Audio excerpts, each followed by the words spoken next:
السلام علیکم ورحمۃ اللہ وبرکاتہ۔ حق کی آواز یوٹیوب چینل میں خوش آمدید۔ الوہیت کے بغیر خدا۔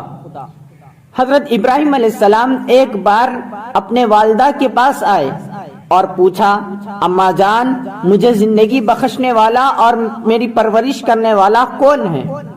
حضرت ابراہیم علیہ السلام کی والدہ نے کہا، میں۔ تو تمہاری پرورش کون کرتا ہے؟ تمہارے والد۔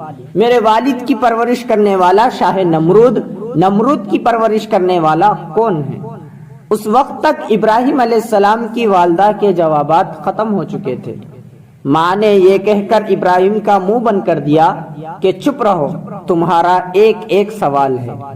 جب آزر گھر آیا تو اس کی بیوی نے اپنے بیٹے ابراہیم کے سوالات کی شکایت کی۔ جب باپ نے بیٹے کو بلایا اور اس سے سوال کیا تو ابراہیم علیہ السلام نے اعتراف کیا کہ اس نے ماں سے کچھ سوالات کیے تھے۔ آزر نے اپنے بیٹے کو مارا اور خبردار کیا کہ وہ دوبارہ ایسے سوالات نہ کرے۔ یہ وہ زمانہ تھا جب بت پرستی کے ساتھ ساتھ سورج، چاند اور ستاروں کو دیوتاؤں کے طور پر پوجا جاتا تھا۔ لوگوں کا خیال تھا کہ کائنات کو کنٹرول کرنے میں ان کا کردار ہے۔ ابراہیم علیہ السلام بڑے ہو رہے تھے۔ نوعمری میں بھی وہ بت پرستی کے خلاف بہادری کے ساتھ کھڑے رہے۔ اپنے والد کی طرف سے دھمکیاں اور اپنے ساتھیوں کی طرف سے بائیکاٹ حضرت ابراہیم علیہ السلام کو اپنے موقف سے پیچھے ہٹا نہ سکا۔ انہوں نے محسوس کیا کہ اس دنیا اور اس دنیا میں موجود تمام چیزوں کا ایک ہی خالق ہے، وہی ہے جس نے انسان کو بھی پیدا کیا۔ ان کا ذہن صرف اس رب کی عبادت کرنا چاہتا تھا جس نے دنیا کو بنایا۔ وہ خدا ہے، وہی اللہ ہے۔ فطری مظاہر کا مشاہدہ کرنے اور ان کے بارے میں سوچنے سے ابراہیم علیہ السلام نے محسوس کیا کہ صرف ایک قوت جو خود کو برقرار رکھتی ہے، اسے دوسروں پر انحصار ہونے کی ضرورت نہیں ہے اور دوسرے اس پہ منحصر ہو سکتے ہیں۔ وہی خدا اور خالق ہونے کے مستحق ہے۔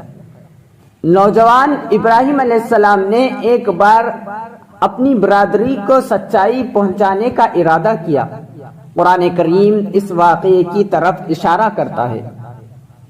پھر جب رات کی تاریکی ان پر چھا گئی تو انہوں نے ایک ستارہ دیکھا۔ آپ نے فرمایا، یہ میرا رب ہے۔ مگر جب وہ غروب ہو گیا تو آپ نے فرمایا کہ میں غروب ہو جانے والوں سے محبت نہیں رکھتا۔ پھر جب چاند کو دیکھا چمکتا ہوا تو فرمایا، یہ میرا رب ہے۔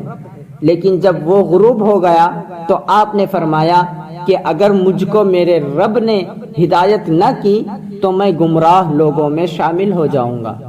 پھر جب آفتاب کو دیکھا چمکتا ہوا تو فرمایا کہ شاید یہ میرا رب ہو سکتا ہے، یہ تو سب سے بڑا ہے۔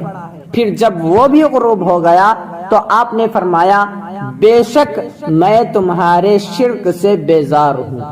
میں اپنا رخ اس کی طرف کرتا ہوں جس نے آسمانوں اور زمین کو پیدا کیا یکسو ہو کر، اور میں شرک کرنے والوں میں سے ہرگز نہیں ہوں۔ الانعام۔ اللہ تعالیٰ نے ابراہیم علیہ السلام کو نبی بنایا۔ حضرت ابراہیم علیہ السلام نے سب سے پہلے اپنے والد کو راہ حق کی دعوت دی۔